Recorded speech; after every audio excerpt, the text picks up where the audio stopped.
come over to hope you're doing good. That is to say, how are you in French? And in this lesson, we are in chapter 15 of the Blossoms of the Savannah. Hereby we are going to do full analysis of the chapter. The previous chapter ended with Olaringwe promising to take Resian to Emakererei's place. And now in chapter 15, Resian had spent a night at the house of the old kind-hearted woman.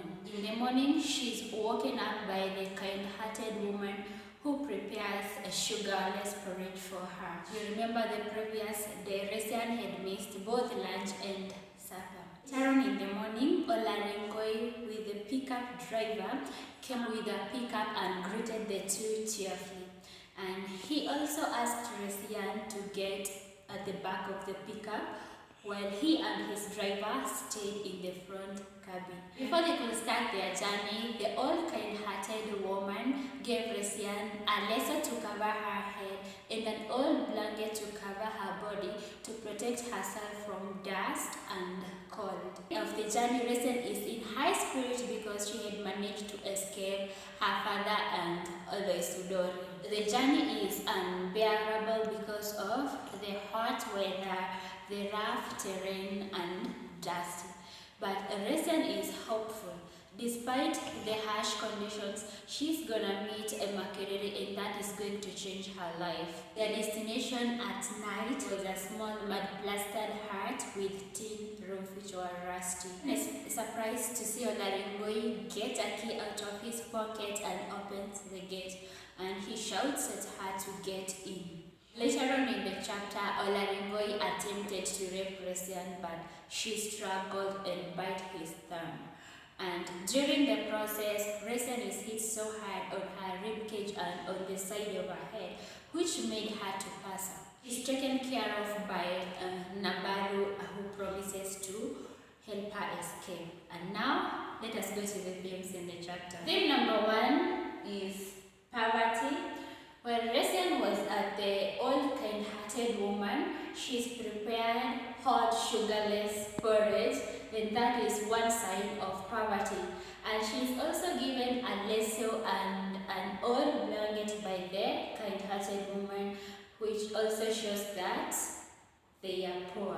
The hut in which Resian was taken by Olaringwe is made up of mud or built of mud and rusty tin roof, and it also has a small gate which is wooden, and that is a sign of poverty. Theme number 2 is the theme of fear.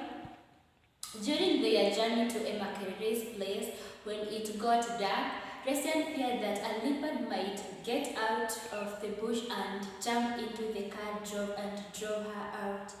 For that reason, she crouched at the center of the pickup, wide-eyed, looking from side to side with terror.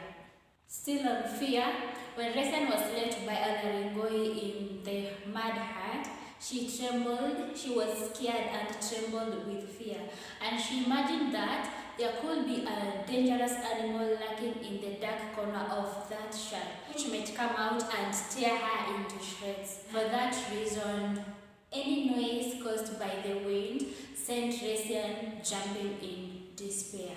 The third theme and the last one is betrayal, and Olaringwe betrayed Resian's trust in him.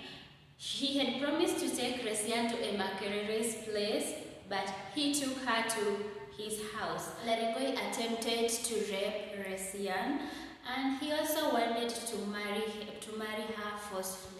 Devices, and number 1 is description on page 214, and the pickup driver is described, and he is described as short, thin, with brooding eyes, twitching mouth, and he was 40 years or so.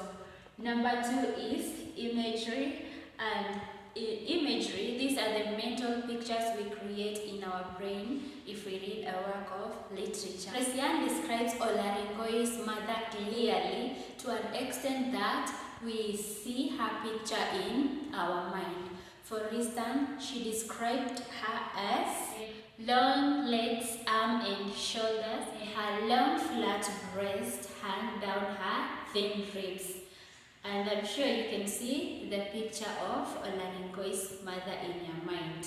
Okay guys, that is the end of our lesson today. Thank you for watching. If you have not subscribed, make sure to subscribe. See you next time. Bye bye.